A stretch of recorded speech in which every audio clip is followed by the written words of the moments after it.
And moving on, Riyadh witnessed a vibrant celebration of Hindi Divas as the Embassy of India hosted a cultural program that brought together Saudi nationals and students of Indian schools. Well, the students of Indian schools and children of the embassy community added further charm with colorful cultural presentations that drew enthusiastic applause. The event featured speeches and songs in Hindi by Saudi participants alongside captivating performances by students offering a vivid display of the language's richness and diversity. The cultural segment stood out with Saudi nationals delivering speeches and songs in Hindi. आज इस विशेष अवसर पर आप सबके बीच आके मैं बहुत प्रसन्न हूँ। हिंदी केवल एक भाषा नहीं है बल्कि हमारी संस्कृति, इतिहास और भावनाओं का प्रतीक है। हिंदी हमें आपस में जोड़ती है और हमारे विचारों को एक नया रूप देती है। भारत और सऊदी अरब के बीच की दोस्ती और सहयोग हमेशा से गहरी और मजबूत रही है।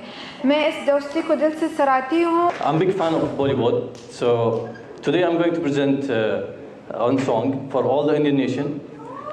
ये गाना सिर्फ पूरा हिंदुस्तान के लिए है।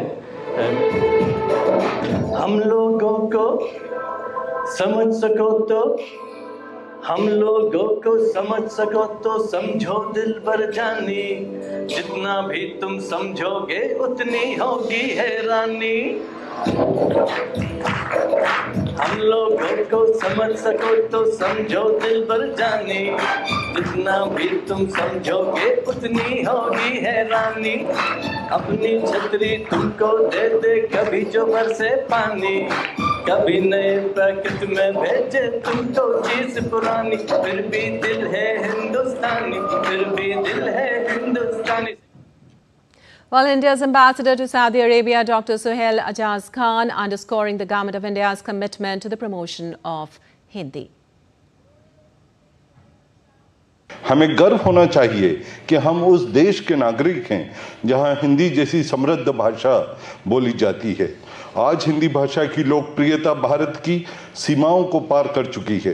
इसका एक अद्भुत उदाहरण आज हमारे बीच शामिल हमारे सऊदी मित्रों से मिला है, जो बॉलीवुड फिल्मों और गीतों से प्रभावित हुए और उन्होंने स्वयं हिंदी भाषा सीखने का निश्चय किया। हिंदी फिल्मों की भावनात्मक अभिव्यक्ति, संवादों की गहराई और गीतों की मिठास में उन्होंने हिंदी के प्रति एक गहरी जिज्ञासा और प्रेम पैदा किया।